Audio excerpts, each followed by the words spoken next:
Assalamualaikum warahmatullahi wabarakatuh. Selamat pagi. Kali ini saya akan membuat aksi nyata dalam bentuk video untuk menjelaskan bagaimana cara membuat tips siswa berpikir kritis dalam penyelesaian masalah.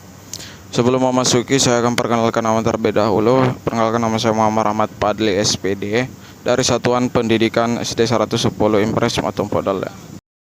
Kenapa berpikir kritis itu penting untuk siswa? Karena merupakan dasar untuk mengidentifikasi masalah serta mampu menyelesaikan masalah baik itu dalam pelajaran maupun kehidupan nyata. Makanya itu manusia wajib berpikir dalam menghadapi berbagai persoalan. Jadi berpikir kritis itu proses yang mencakup semua tingkat kemampuan dan pengalaman sehari-hari siswa. Jadi sangat perlu bagi siswa untuk kita ajarkan untuk bagaimana cara berpikir kritis.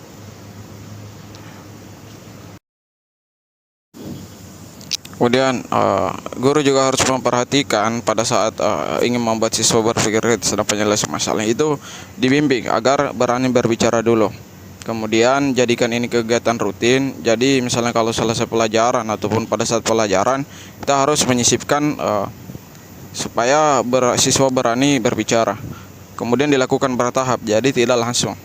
Kemudian refleksi bisa dilakukan lisan maupun tulisan. Jadi setelah mata pelajaran bisa dilakukan refleksi atau ditanya kembali ataupun penulisan kembali materi. Bagaimana cara membangkitkan berpikir kritis pada siswa? Jadi ada yang pertama itu berdiskusi. Yang pertama itu berdiskusi.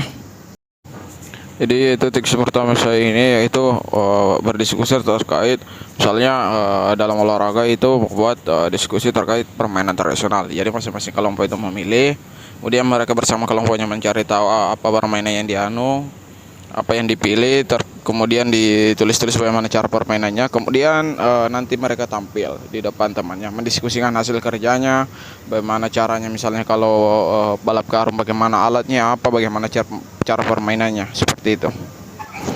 Kemudian tips yang kedua yaitu memberikan olahraga yang membuatnya berpikir kritis.